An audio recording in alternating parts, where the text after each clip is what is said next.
Today we're going to be talking about how to elevate your queer couple photos.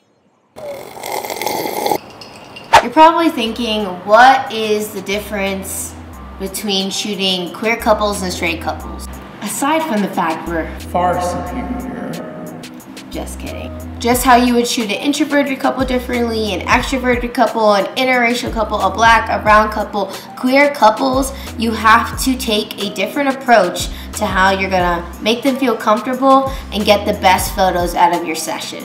We're gonna skip more of the obvious things like asking for your couple's pronouns, using them correctly, using inclusive language, advertising with diversity in your portfolio. All of that stuff I think has been covered and people pretty much know to do. Where I'm seeing the biggest disconnect is when I see photos that seem posed as if for a straight couple. And here's what I mean by that. Tip number one when shooting LGBTQ couples, forget the concept of gender and height. A lot of posing guides will tell photographers to put the man here or the woman there, or not explicitly will say that, but the person who's taller standing in the back, which is normally the guy, and he's holding her from the back. Let me show you a quick picture. Let me cut to.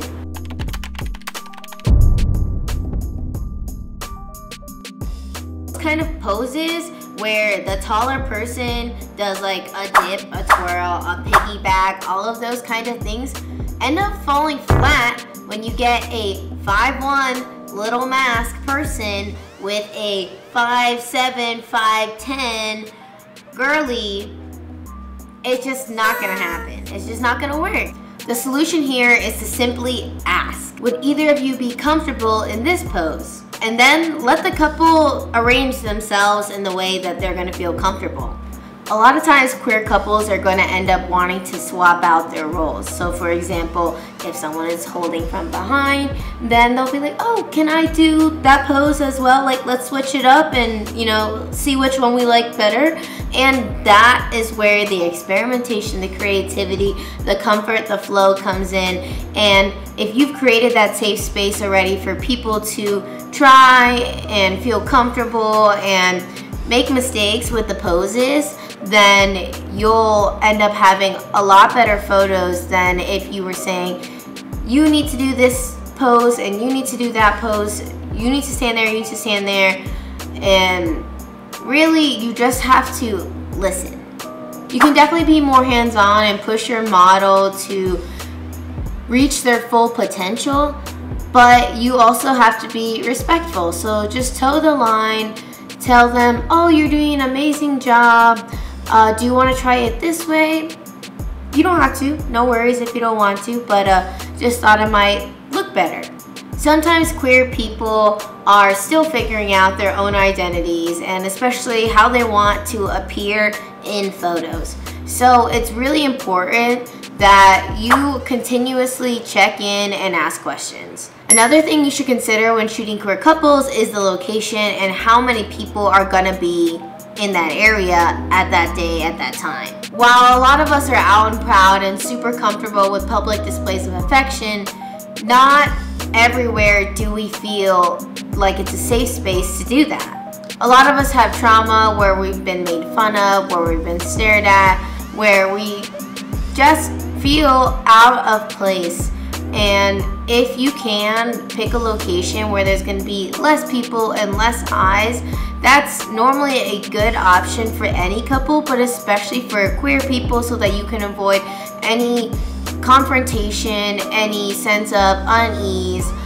Just try to pick somewhere and be conscious about the audience around you. Since queer people are so diverse, I find that if you're struggling, just go a more lifestyle route and observe how queer people interact with each other. Choose an activity like a bar, skateboarding, anything that you can capture them in their element where they feel most comfortable. To wrap up this video, I figured I'd get on Pinterest and show you which photos I think work for LGBTQ plus couples and which don't. I'm just gonna pull up my LGBTQ plus board on Pinterest here. Give me 1 second. So the first photo in here, I love it. I literally just found it. It's giving queer, it's giving masc, femme, androgynous.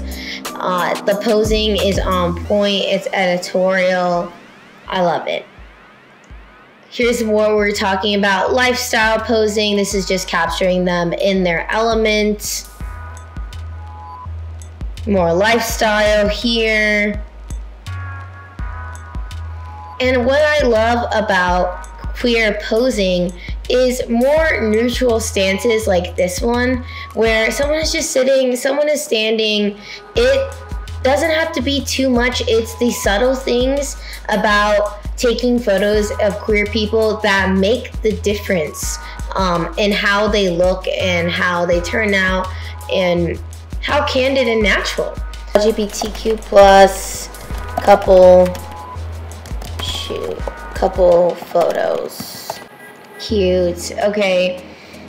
It also, I feel like a lot of the top photos here are lifestyle. Once again, just kind of showcasing them in their elements, allowing for a safe space, allowing them to pose themselves. I really thought that there was going to be not as many photos as I am happily seeing, which is great. I think so far all of these are pretty good. I'm not a huge fan of this one. I mean, it's okay. It's not the worst queer posing I've seen. I love these. I love these. I love how this one right here is just super editorial, super powerful, and not obviously queer. It's not like rainbows and things, but you can tell that, I mean, at least if you knew these people, that this is their engagement shoot. Like, this is an obviously queer duo.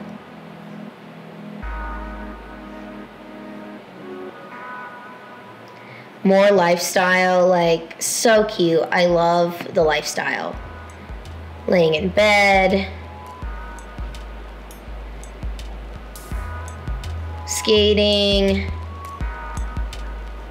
All of these are actually really good. It's gonna be a little harder for me to find examples of what I mean of bad, quote, bad or stiff queer couple posing. Let me just look up some straight posing and let you know which one I think would not work well. Well, what I found just trying to go through photos and give you examples of what not to do when shooting queer couples is that there's no rules on what not to do. It's simply on how to make them better. I would never be like, we can't do this pose because you're queer or because your height difference. I would just say, we've got to adjust it. So when you're shooting LGBTQ plus couples, look at it as an opportunity to push yourself creatively to ultimately come out with a photo that represents and empowers the people in front of your lens. It's going to take some practice, but in the end, the payoff is worth the result. So if you consider yourself an inclusive photographer, first of all, always listen and communicate effectively with your clients and never assume. Ultimately, just create a safe space and your photos will thank you for it. And so will your clients. I'm really looking forward to the new generation of photographers who are considering themselves inclusive and diverse. However, we need to be continuing our education, continuing the fight, and serving a underrepresented community in the best way that we can.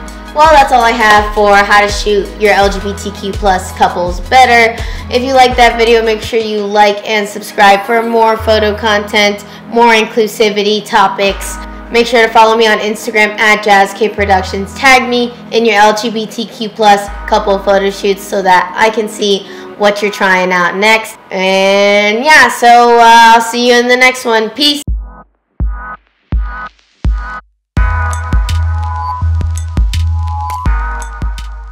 Tip number 1, don't be homophobic.